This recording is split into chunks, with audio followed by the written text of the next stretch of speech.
Now let's talk about that interview. India's Prime Minister Narendra Modi sat down with Bill Gates, Microsoft founder and now philanthropist.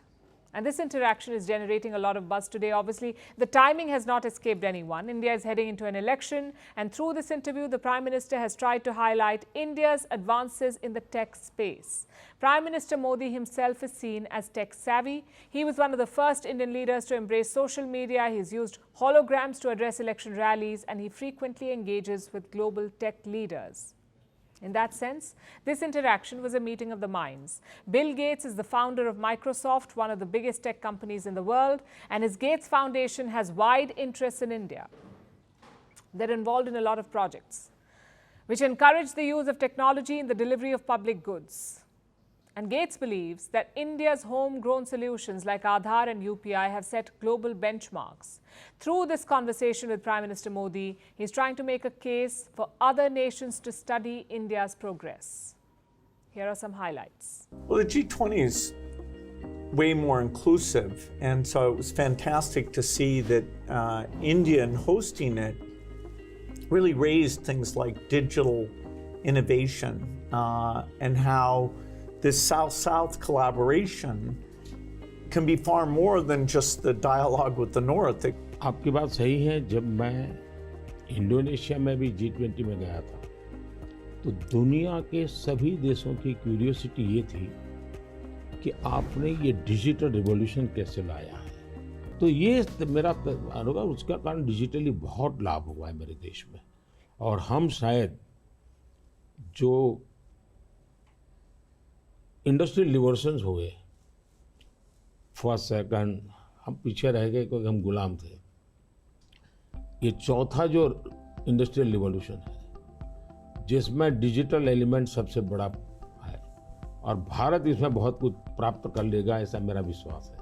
Yeah, I think the key point is that the digital infrastructure just gets keeping richer. You know, a lot of people know about the identity system and the digital payment systems. And we're just at the beginning now of the third phase, where these advances in artificial intelligence will come on top of that and make the value even better. आपने सही कहा, AI का महत्व बहुत है, और मैं तो कभी कभी मजाक में कहता हूँ, हमारे देश में माँ को आई बोलते हैं।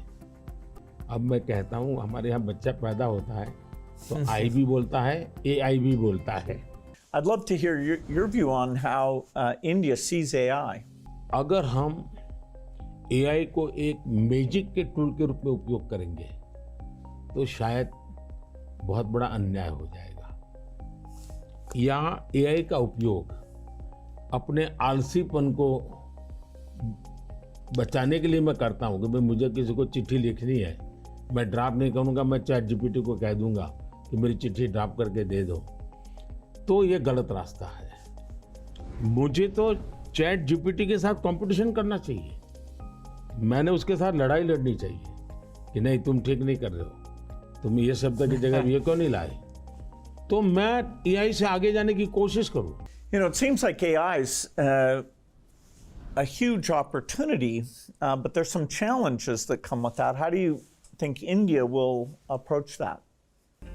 डीप फेक भारत जैसे डेमोक्रेटिक कंट्रीज में और इतनी विशाल कंट्री में कोई एक डीप फेक में कुछ भी चीज डाल दे, जैसे मेरे ही वॉइस में कुछ ऐसी गंदी चीज डाल दे, तो शुरू में तो लोग मान जाएंगे, तो बहुत बड़ी आग लग जाएगी। तो ये जरूरी है कि डीप फेक AI जनरेटेड, और ये सोर्स है, ये आज शुरू के दिनों में, आगे चल करके क्या होगा जरूरत नहीं पड़ेगी शायद, लेकिन ये हमने कुछ डूज एंड डोंट्स उस पर सीरियसली सोचना पड़ेगा। Yeah, I've been interested in your discussions about green GDP. Update me on your thinking. मैं तो कहता हूँ दुनिया को ग्रीन GDP के कंसेप्ट को डेवलप करना चाहिए कि भाई तुम्हारी टोटल GDP में ग्रीन GDP कितनी है, टोटल रोजगार में ग्रीन रोजगार कितने हैं। हम एक नया आखिर टर्मिनोलॉजी बदलनी चाहिए दुनिया की, तो मैं समझता हूँ कि समस्या का समाधान हो सकता है। One question I've always wanted to ask you is, you know, you're one of the hardest working people ever, but I'm just curious, when you do want to relax, Do you have a game or something that helps you to take time off? मेरे यहाँ relaxation auto pilot है और वो मेरे जिंदगी को मिली हुई एक स्पिरिचुअल प्रसादी है मेरे गुरुजनों से, जो मुझे बहुत बड़ी ऊर्जा देती है। काम ज़्यादा कर सकता हूँ, करता हूँ, वो मेरा कोई फिजिकल एनर्जी के कारण है ऐसा मुझे नहीं लगता है, मेरे कमिटमेंट के कारण है। These are some nutrition books. Finally, we're making progress on nutrition. Yes. Thank you.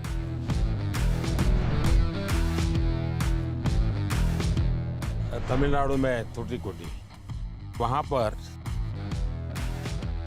ये मोती बनाते हैं और एक प्रकार से पर्ल सिटी के रूप में जाना जाता है।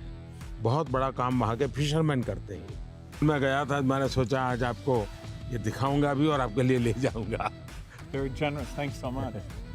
भारत में वैसे टेराकोटा एक बहुत पुरानी परंपरा है, लेकिन ये तमिलनाडु का आर्ट है। ये बहुत पॉपुलर होता है, मंदिरों में रहता है, घरों में भी रहता है, पूजा के लिए भी इसी प्रकार की विशेष चीज़ें बनाते हैं वहाँ। ये हैं पश्मीना स्क्राफ्ट है और ये हमारे यहाँ बहुत ही पॉपुलर है कश्मीर में। ये केसर है, ये भी कश्मीर का है। सारा किसानों का ये पूरा वैल्यू एडिशन होता है और बहुत ग्लोबली एक्सपोर्ट होता है ये। हमारे यहाँ वोकल फॉर लोकल मेरा एक मूवमेंट चल रहा है, तो मैं चाहूँगा ये सब आपको मेरी यादें आपके साथ रहें। Yes, you're very generous. I look forward to that. It'll remind me of our time together. Thank you. Thank you.